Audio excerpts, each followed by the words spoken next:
Hi, I'm Jason Velibit, and I'm in charge of direct sales. Welcome to the sales team. As the face of the company, you're our most important asset here at our farm. It's important to understand that our job is to directly sell to customers and connect them to our farm and other family farms to create a transparent food system. The purpose of this video is to give you the skills that you need to be successful. We wish you the best, and again, welcome to the team.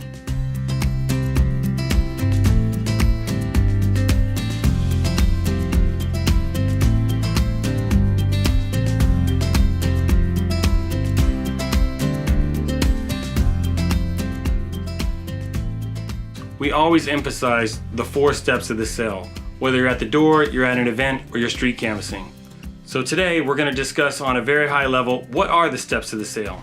Starting with step 1, the intro. The purpose of the intro is to calm the customer down. Whether you're at the door selling, whether you're at an event selling, whether you're selling to people on the streets, as soon as you come up to someone to talk to them, they automatically have a wall up. The intro is to help you get that wall down.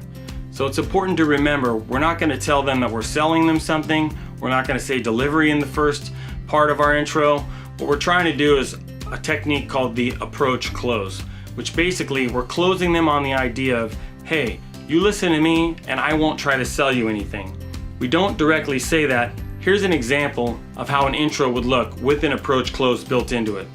Hi, I'm Jason. I'm out here with the family farm, and we do a beautiful farm-to-table program out in your neighborhood. Have you ever heard of us?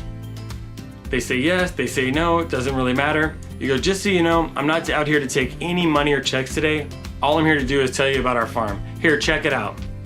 Notice, I didn't tell them I was selling, I didn't say delivery. It's very important just to disarm the customer, get their interests, and say something like farm to table, CSA, beautiful, things that will catch their mind, that kind of get them interested in saying, okay, I'm interested in hearing about this. Step 2, demo and fact finding. Demo means we're demonstrating the features and service of our farm. So we'll talk about features such as customization, or how often or how little customers can get the box. During this process, we'll also be fact finding, which really means we're trying to get to know what these customers want, what they eat, how many people are in their family. So it's important to always ask questions. A good example of fact finding would be, where do you shop at? We're trying to find out what kind of produce they buy, what kind of price points they're buying at. How many people are in your house? We're trying to size up the box that they are going to get. And do you do a lot of cooking or not? If they say no, obviously with customization we have a way to go. If they say yes, with all the different varieties we have, we also have a way to go. Step 3, land the customer on a box. This is the point where we're trying to take control with our customer. In step 1, we tried to disarm our customer on the intro by saying, hey, I'm not taking any money or checks today, or hey, I'm with the local farm, or hey, we do a CSA.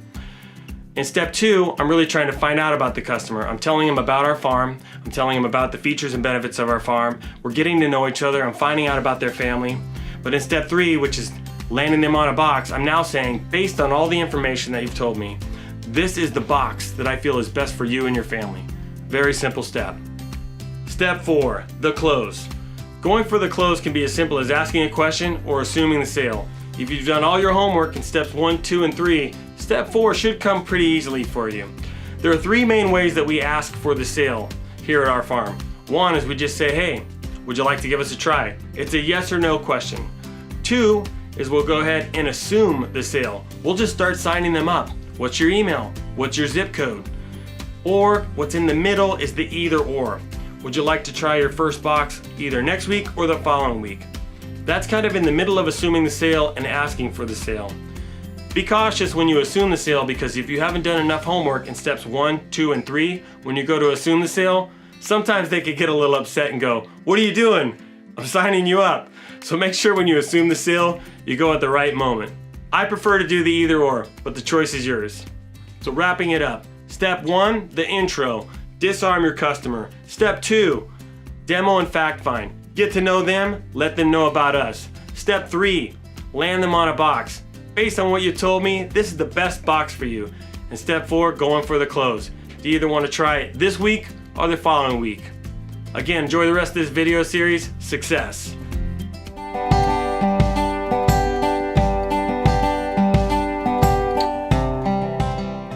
So selling at an event is no different than selling at a door or selling when you're walking to someone on the street. Once you have a customer in front of you, you have a customer in front of you. You follow a sales process. The difference here is there's do's and don'ts when you're at an event. There's etiquette when you're at an event. So we've come up with 8 general practices for selling at an event. 1. Spatial awareness. So you're at an event, really busy. You got people walking from the left, you got people walking from the right. You may have 1, 2, 3, 4 fellow salespeople at your booth, and we're all trying to move around and talk to customers. We must be cautious to not cross pitch. That would be where I'm trying to talk to a customer over here and Jake is trying to address another customer over there. Let's see how that looks. Hey, will you give us a try? In addition to that, pulling customers in your booth can also have the same effect. Remember, we want to make the flow of traffic work to our advantage. So if I'm out here and I'm talking to a customer, hey, will you give us a try? Follow me. Come check out our booth.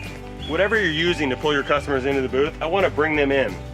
The reason why I'm doing this is I'm allowing my other fellow salespeople to keep on working the flow of traffic. It also makes the customer feel a little bit more at ease because now they're in kind of a smaller, protected space. Make sure that when a customer is in another vendor space that you're waiting to speak to that customer until they've left that vendor space and entered your space. Likewise, if a fellow vendor, if one of your neighbors is not respecting your space, just pull them aside and say, I'm Jake, I'm with the farm over here. It's really great being neighbors with you today. I was wondering, if you don't mind, if you could wait to talk to customers until they're in your booth space, that'd really help us out and we'd be happy to return the favor. Right on, man. Appreciate it. Another important practice is dealing with rejection. As salespeople, we deal with rejection all the time, and at a show, it can have a huge effect on your day and the day of your fellow coworkers. When dealing with rejection, you always want to respond with courtesy. Hey, have you had a chance to hear about our organic farms? Oh, I like chemicals, dude. That's okay, have a great day. Responding with courtesy is another form of transference of energy. I can't tell you how many times I have responded with courtesy at an event to a rejection and had somebody else from the crowd walk up to me and say, hey, I'd love to hear about your organic farms. Another general practice is rotating. Sounds very simple. Remember, we've got a lot of moving people going around, so it's important to be aware of where your fellow salesperson is and rotate. So while Jake may be working on this side of the booth, he's moving over to the left side of the booth while I'm moving to the right side of the booth. Let's make sure that we're not bumping into each other while we're out there. The only food that should ever be on our table is the great fruits and vegetables that we supply from the farm. If you're bringing snacks, coffee, water, keep it off the table. There's nothing worse than having to work an event with a stain from somebody's food or drink that's spilt on the tablecloth. Be-backs. What are they? How to handle them? Sometimes customers will say to you, hey, I'm gonna go get my wife or I'm gonna go get my husband. I'm gonna be back. You know, our main goal right here is really to try to sign people up on site in a non-confrontational way. Most of the time those people don't come back, but in the event that someone is a be-back and they come back, one thing you want to ask them is, who did you speak to earlier? If it's a fellow salesperson, we're courteous to each other and respectful. We're one team. Go ahead and sign them up with that person's promo code and be respectful of each other. If they can't remember, then go ahead and sign them up on your own. Welcome letters provide great information for our customers, but they're not flyers, so you don't want to hand them out and you don't want to have them on display on your table. Make sure that you store your welcome letters behind a bin so they're out of sight for your customers, and always hand them out at the end of a sign-up. Next, brand image. Not only the brand of our farm, but also your personal brand. We want to make sure that as the face of the organization, as the face of the farm, you're coming to work ready to go. You've got your Farm Fresh to You shirt on, and you're always looking at your booth and making sure your booth is clean. Make sure you follow the setup guidelines for your booth so that everything is consistent for each and every event. And also think about your hygiene. Make sure you come to work showered, clean, ready to go. And if you're a smoker, don't do it at the booth. The most important general practice when selling at an event is teamwork. Success! Success! Success! Success! Whether it's rotating and keeping a positive booth vibe or helping keep the booth clean and working together, you're gonna have more fun and you're gonna make more money if you're working with your fellow coworkers.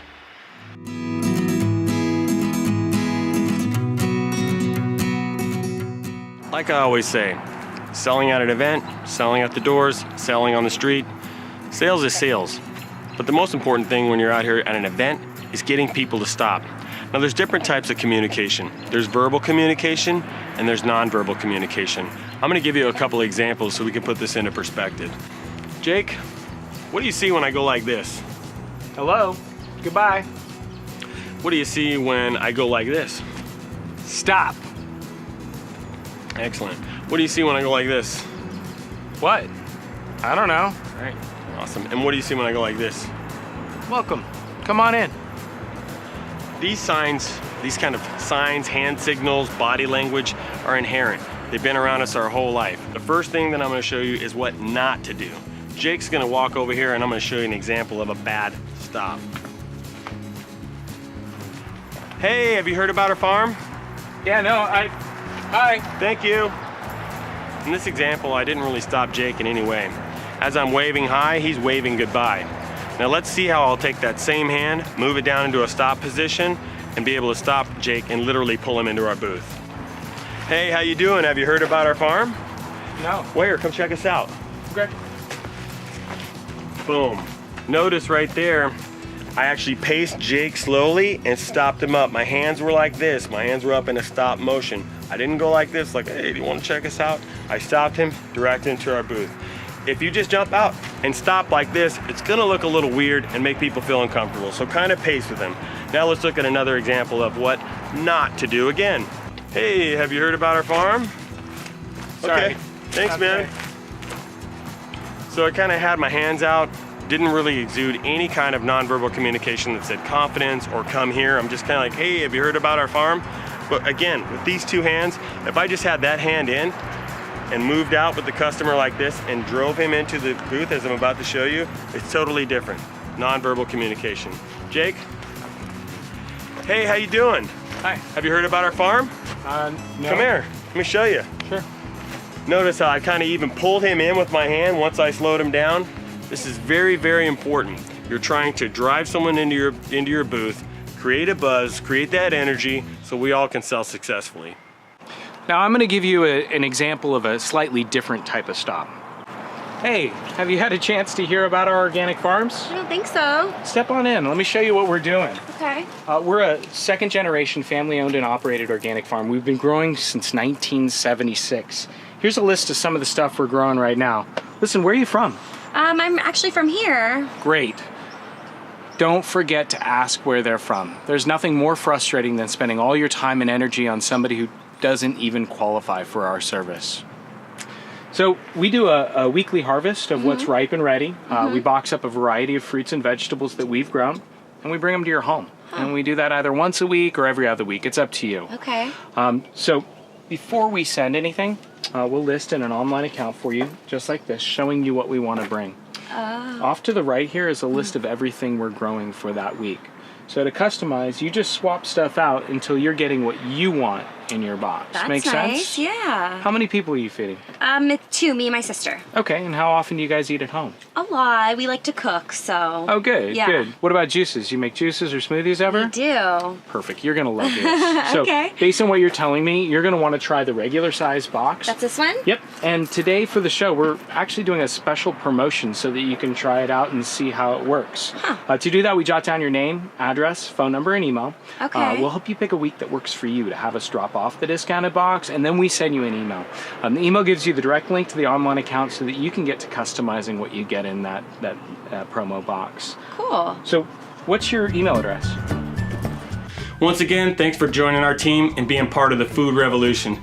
Together, we're not only promoting beyond organic practices by delivering local, sustainably grown fruits and vegetables to people's homes, but we're also cutting down on the environmental impact that long-distance food chains create in our communities. We're also building a stronger community together by providing jobs and keeping our money local. And last and most importantly, we're providing you with not only a fun but safe atmosphere here at our farm in direct sales. Thank you again, and success. And the most important general practice when selling at an event is teamwork. Whether I thought we were doing behind the back.